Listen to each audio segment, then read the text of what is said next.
दोस्तों, आखिर तकदीर क्या है? कुन फयाकून का क्या मतलब है?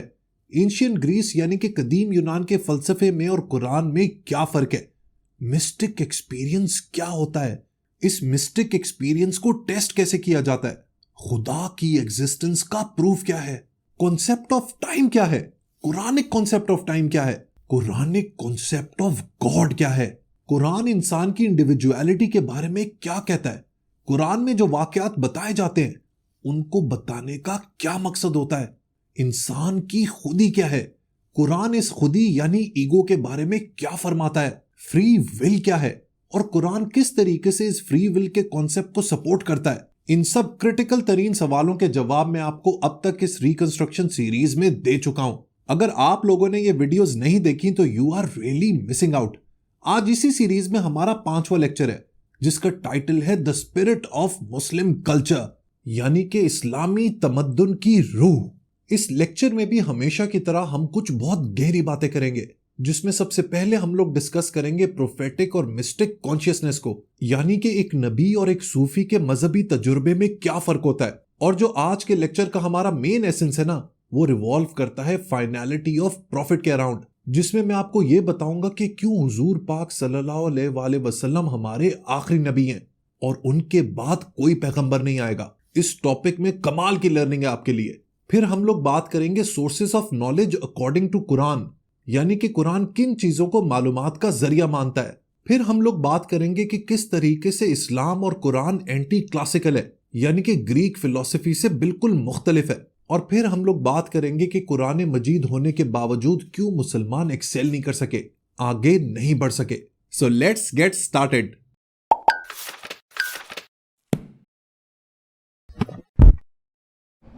आज की डिस्कशन स्टार्ट करने से पहले मैं आप लोगों को एक डिस्क्लेमर दे दूं कि वो लोग जिन्होंने पहले 4 लेक्चर्स नहीं सुने वो इस सीरीज को पहले लेक्चर से जरूर सुने। ऐसा करने से आपको इस पूरी सीरीज का कॉन्टेक्स्ट समझ आ जाएगा and it will be easier for you to understand what I am saying. So जिन्होंने मेरा पहला लेक्चर सुना है ना, उनको शायद याद होगा कि हमने पहले लेक्चर में बात की थी रिलीजियस एक्सपीरियंस के बारे में। इस लेक्चर के आगाज में इकबाल कहते हैं कि एक नबी और एक सूफी के मजहबी तजुर्बे में बहुत फर्क होता है। एक सूफी जब एक वजदानी कैफियत से गुजरता है तो इंसानियत के ऊपर उसका कोई खास असर नहीं होता, लेकिन जब एक नबी अपने मजहबी तजुर्बे से वापस आता है तो वो अपने आस पास सब कुछ बदल देता है। एक सूफी के लिए ये वजदानी कैफियत बेहतरीन लम्हा होता है और वो इस कैफियत से वापस नहीं आना चाहता, लेकिन एक नबी के लिए ये लम्हा होता है बेदारी का, अवेकनिंग का, कुछ ऐसी अर्थ शैटरिंग साइकोलॉजिकल फोर्सेस को जगाने का जिनके जरिए वो पूरी दुनिया को बदल के रख देता है। वो इस मजहबी तजुर्बे को इस्तेमाल करता है इनकलाब बर्पा करने के लिए और एक नई दुनिया कायम करने के लिए। जहां तक सूफी का ताल्लुक है ना, उसके लिए अल्टीमेट रियलिटी के साथ इत्तेहाद का ये लम्हा आखिरी मंजिल होता है। मगर नबियों के लिए ऐसी वारदात का मतलब इनके अंदर कुछ ऐसी कुव्वतों का बेदार होना है जो इंसानी कैफियत के बदलाव का सबब बने। इसीलिए अंबिया की कोशिश होती है कि वो अपने स्पिरिचुअल एक्सपीरियंस यानी कि रूहानी तजुर्बे को आलमगीर कुव्वत की शक्ल अता कर दें। वो अपने इस तजुर्बे के जरिए लोगों के बिहेवियर को और दुनिया के तौर तरीकों को बदलना चाहते हैं। यहां पर दोस्तों एक बात कहना बहुत इंपॉर्टेंट है कि नबियों के लिए उनकी वापसी एक तरह का इम्तिहान होती है, जिसके जरिए वो अपने इस मुशाहिदे की, अपने इस स्पिरिचुअल एक्सपीरियंस की असल कदर व कीमत पहचान सकते हैं। जब दोस्तों ऐसा होता है ना, तो उनको अपनी हस्ती की अहमियत वाज़े हो जाती है और वो इंसान को भी इसे देख सकने का मौका फराहम करते हैं। मैंने पहले लेक्चर में बताया था कि किसी भी रिलीजियस एक्सपीरियंस को टेस्ट करने के 2 तरीके होते हैं। एक होता है इंटेलेक्चुअल टेस्ट और दूसरा होता है प्रैग्मेटिक टेस्ट। सो अंबिया के इस रूहानी तजुर्बे का प्रैग्मेटिक टेस्ट ये है कि उनके जेरे असर किस तर्ज के इंसान पैदा हुए या उन्होंने दुनिया को कैसी तहजीब व तमद्दुन दिया। हुजूर पाक सल्लल्लाहु अलैहि वसल्लम इसीलिए इतने कामयाब थे कि उनकी तालीमात ने जो तहजीब पैदा की, जिस तरह के लोग पैदा किए, जिस तरह की सोसाइटी पैदा की, वो उनसे पहले कभी ना थी। उन्होंने मामूली से अरबी बद्दुओं को दुनिया का बादशाह बना दिया और यही उनकी कामयाबी की सबसे बड़ी दलील है। अब दोस्तों शायद हमारी डिस्कशन थोड़ी सी कॉम्प्लेक्स हो जाए, सो इसको बड़े ध्यान से सुनिएगा, क्योंकि अब मैं आपको समझाऊंगा कि नबूवत क्या है और फाइनलिटी ऑफ प्रॉफिटहुड का क्या मतलब है। इकबाल के ख्याल में नबूवत की तारीफ की एक सूरत यह है कि नबूवत शऊर विलायत यानी कि यूनिटरी एक्सपीरियंस की वो शक्ल है जो इंसानों की जिंदगी को इज्तमाई तौर पर बदल देती है। यानी कि एक नबी मैसिव लोगों की जिंदगी में बदलाव लाता है। यहां पर आप लोगों के लिए कुरान मजीद का जो कॉन्सेप्ट है ना, वही को लेके वो भी समझना बहुत ज्यादा जरूरी है। इकबाल कहते हैं कि वही यानी कि inspiration universal property of life है, यानी कि ये जिंदगी का एक बहुत अहम खासा है और इंसान के इर्तिका यानी एवोल्यूशन के हिसाब से ये वही बदलती रहती है। मसलन पौधे जमीन की गहराइयों से आजाद निकलते और फलते फूलते हैं। हैवानों के आज़ा माहौल के हिसाब से बदलते रहते हैं। इसी तरह इंसान अपनी जात से, अपने वजूद से, अपनी हयात से नूर और रोशनी हासिल करता है। बकौल इकबाल ये वही की मुख्तलिफ शक्लें हैं। इसका मतलब सिंपली दोस्तों ये है कि वही का किरदार वही होगा जो इंसान की जरूरत होगी। इस बात को दोस्तों आप यूं समझे कि जो पुराना इंसान था, जो प्रिमिटिव ह्यूमन बीइंग था, उसको खुदा ने प्रोफेटिक कॉन्शियसनेस दी थी, जिसको इकबाल कहते हैं शऊर नबूवत, क्योंकि उस लम्हे पर ऐसे ही शऊर की जरूरत थी। उस वक्त इंसान की अकल इतनी ना थी, वो किसी शय पर हुक्म लगाने के भी काबिल ना था और ना उसे ये सोचने की जरूरत थी कि उसकी अपनी पसंद या नापसंद क्या है, उसको अपने लिए क्या राह अमल इख्तियार करना है, यानी कि जिंदगी में कौन सी डायरेक्शन का इख्तियार करना है। मतलब ये कि ऐसी बातें पहले से ही तयशुदा थीं ताकि इंसान को ज्यादा फैसला साजी ना करनी पड़े, उसको खुद अपने फिक्र या इंतखाब से काम ना लेना पड़े और सिर्फ एक फर्द की फिक्र और इंतखाब सबकी रहनुमाई करे। लेकिन जैसे जैसे इंसान की अकल बढ़ती चली गई, उसका फहम बढ़ने लगा, तो उसको कुदरत की तरफ से यह मौका दिया गया कि मावराए अकल चीजों को छोड़ दे। और यही वो दौर था जब खुदा ने इंसानियत को सबसे बड़ा तोहफा दिया, जिसको कहते हैं अक्ले इस्तकराई, यानी कि इंडक्टिव रीजनिंग।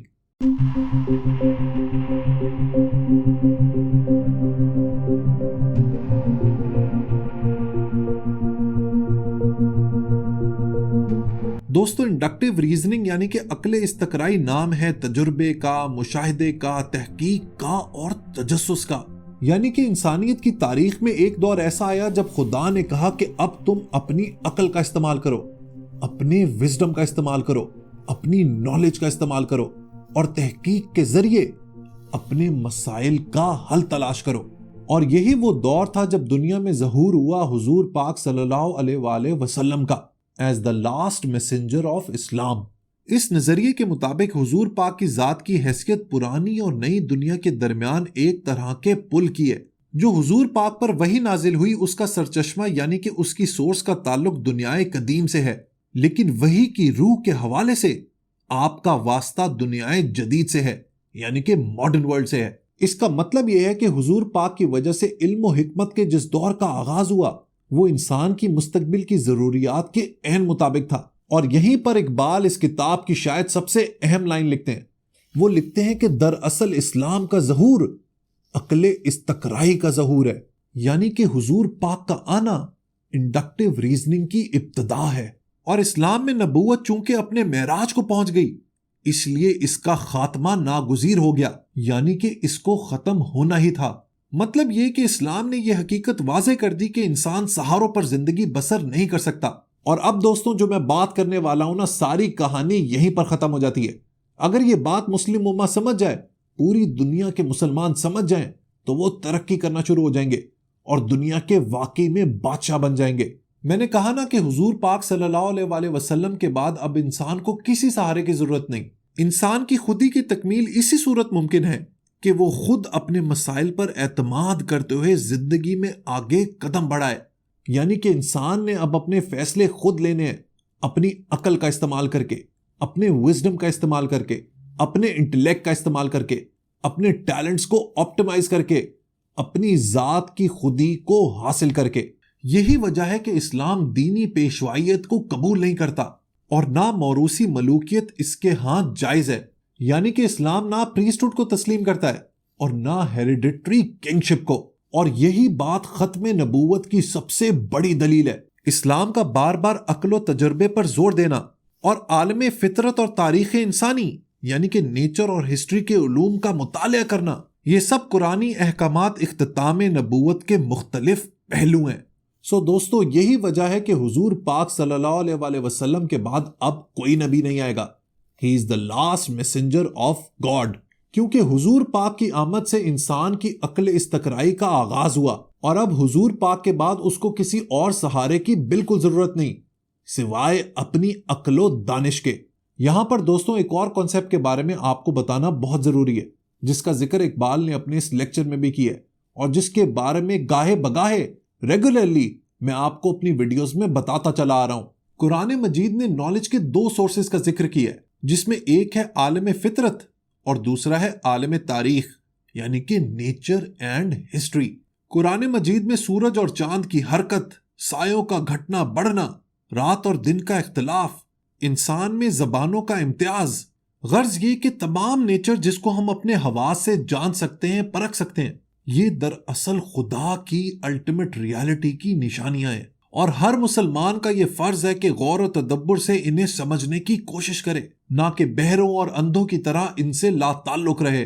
क्योंकि जो अंधों की तरह इन आयात से अपनी आंखें बंद रखता है वो आगे चलकर भी अंधा ही रहेगा। इसी सोच और तहकीक ने मुसलमानों को उरूज बख्शा और जब इसी सोच और तहकीक से मुसलमान दूर हो गए तो जवाल पजीर हो गए। आज दुनिया के लीडिंग साइंसदान कहते हैं कि यूनिवर्स यानी कायनात मुसलसल बढ़ रही है, दुनिया स्टैटिक यानी साकिन नहीं है। यही बात कुरान ने 1400 साल पहले कही थी। लेकिन हुआ ये कि उस वक्त के जो इस्लामी स्कॉलर्स थे ना, उन्होंने कुरान मजीद का मुताला फलसफा यूनान की रोशनी में करने की कोशिश की, मगर वो नाकाम रहे क्योंकि उस जमाने में ग्रीक फलसफियों का यह मानना था कि ये दुनिया, ये कायनात साकिन है। और क्योंकि कदीम यूनान के इल्म से मुसलमान इंस्पायर्ड थे, इन्फ्लुएंस थे, तो उन्होंने कुरान मजीद को उसी रोशनी में देखना शुरू किया। लेकिन जब वो नाकाम रहे तो उसी के नतीजे में इस्लामी तमद्दुन और सकाफत की हकीकी रूह बेदार हुई। यही वजह है कि कुरान मजीद एंटी क्लासिकल है। It is against ancient Greek philosophy and in true alignment with modern sciences. यहां पर दोस्तों इस बात की भी क्लैरिफिकेशन जरूरी है कि Quran Majeed is not a book of science. Quran Majeed कोई साइंस की किताब नहीं है। मतलब ये कि आप कुरान मजीद पढ़ के इलेक्ट्रिक कार नहीं बना सकते, ना ही आप रॉकेट शिप बना सकते हैं और ना ही क्वांटम मैकेनिक्स के एक्सपर्ट बन सकते हैं। कुरान मजीद का मकसद ये है ही नहीं। Quran Majeed is a book of morals. ये इंसान को अखलाकियात सिखाती है, जीने का तरीका सिखाती है। हाँ, इसमें कुछ कमाल के साइंटिफिक फैक्ट्स मौजूद हैं, कायनात के कुछ राज इसमें अफशा हैं, लेकिन प्राइमरीली ये अपनी बहुत ही सिंपल और सादा जबान में इंसान को जीने का तरीका सिखाती है। मेरे लिहाज से कुरान मजीद में जो असल साइंस है ना, वो है ये बात कि वो इंसान को मजबूर करती है, इंसान को पुश करती है, इंसान को इस बात पर इसरार करती है कि तुम तहकीक करो, चीजों की गहराई में जाओ, चीजों के बारे में सोचो, उसमें अल्लाह की निशानियां मौजूद हैं और यही निशानियां जो फॉलो कर जाता है वो ही इवेंचुअली साइंसदान बन जाता है। इसीलिए मैं समझता हूं कि साइंसदान खुदा के, अल्लाह के बहुत करीब होते हैं, क्योंकि वो खुदा के बनाए हुए कानून को बिल आखिर अपनी मेहनत से ढूंढ निकालते हैं और इसी बात की तरगीब कुरान हकीम करता है। ये बात मैं आपको एक मिसाल से समझाता हूं। ए जिन्नो इंसान के ग्रोह, अगर तुम में जुर्रत है तो आसमानों और जमीन के दायरे से बाहर निकल सकते हो, मगर तुम कुव्वत के बगैर ऐसा नहीं कर सकते। अब देखेंगे, एक सिंपल सी आयत है कुरान की जिसमें कोई साइंटिफिक फॉर्मूला मौजूद नहीं है, लेकिन इसमें एक हिंट दिया गया है जिसको साइंटिफिक जबान में कहते हैं एस्केप वेलोसिटी।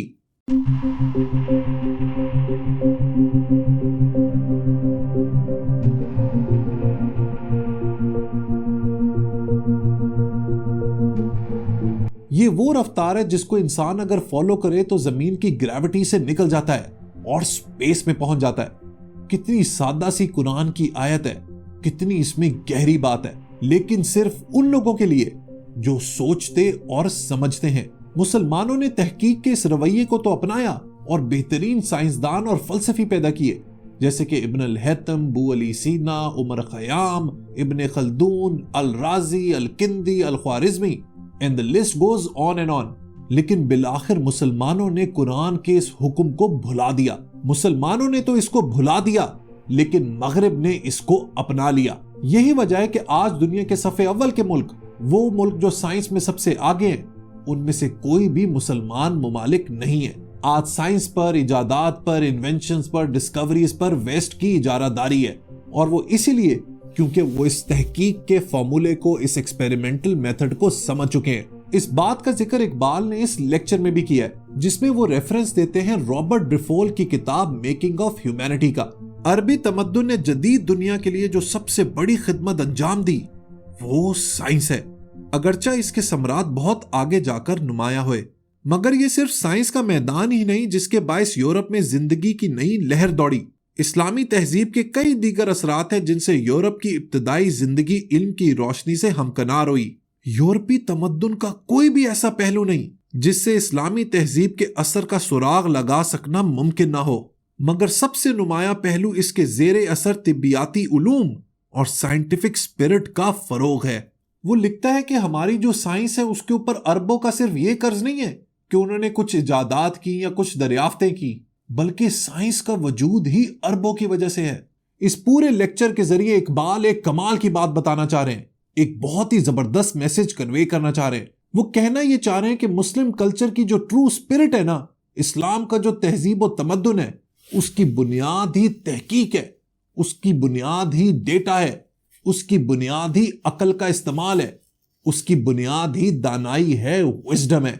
कुरान हकीम के नजदीक ना सिर्फ तारीख इल्म का एक सरचश्मा है, यानी कि नॉलेज का एक सोर्स है, बल्कि इसने तारीखी तनकीद का एक बुनियादी उसूल भी मुकर्रर कर रखा है, यानी कि तारीखी वाकयात के बारे में जो भी शहादत मिले, इसकी सेहत को सही तौर पर जांचने के बाद इस पर एतमाद किया जाए। इसीलिए सूरह हिजरात की 6ठी आयत में कुरान हकीम ये कहता है कि ए ईमान वालों, तुम्हारे पास अगर कोई फासिक खबर लाए तो उसे परख लिया करो। यही तहकीक, यही स्केप्टिसिज्म, यही डाउट और इसी तरीके से सवाल उठाना, इस बात को कुरान हकीम प्रमोट करता है। कुरान में बार बार आता है कि फितरत के कानून को पहचानो, इसमें निशानियां हैं अकल वालों के लिए। और यही है दोस्तों स्पिरिट ऑफ मुस्लिम कल्चर। अभी जो मैंने आपसे बातें की हैं, अगर आप उसका एनालिसिस करें ना, तो आज के जो हमारे मुस्लिम ममालिक हैं उनका इस फलसफे से दूर दूर तक कोई ताल्लुक नहीं है। अगर आप मुस्लिम कंट्रीज का इकोनॉमिक सर्वे उठाए ना और ये देखें कि वो रिसर्च एंड डेवलपमेंट पर कितना खर्च करते हैं, तो आपको इस सवाल का जवाब मिल जाएगा। आज इजराइल ने पूरी दुनिया को आगे लगाया हुआ है। इतना छोटा सा मुल्क है, 90 लाख की आबादी है, लेकिन क्यों दुनिया उसके पीछे खड़ी है? क्योंकि वो दुनिया में सबसे ज्यादा रिसर्च एंड डेवलपमेंट करते हैं। वो अपने जीडीपी का एक मेजर पोर्शन अपने साइंसी इदारों को देते हैं, और यही वजह है कि वो और वेस्टर्न कंट्रीज आज कामयाब हैं। इसी मामले के बारे में इकबाल साहब ने क्या खूब कहा था, जो आलम ईजाद में है साहिब ईजाद, हर दौर में करता है तवाफ उसका जमाना। आई होप दोस्तों आपको मेरी ये बातें समझ आई होंगी। इनके बारे में जरूर सोचिएगा। Until next time, goodbye.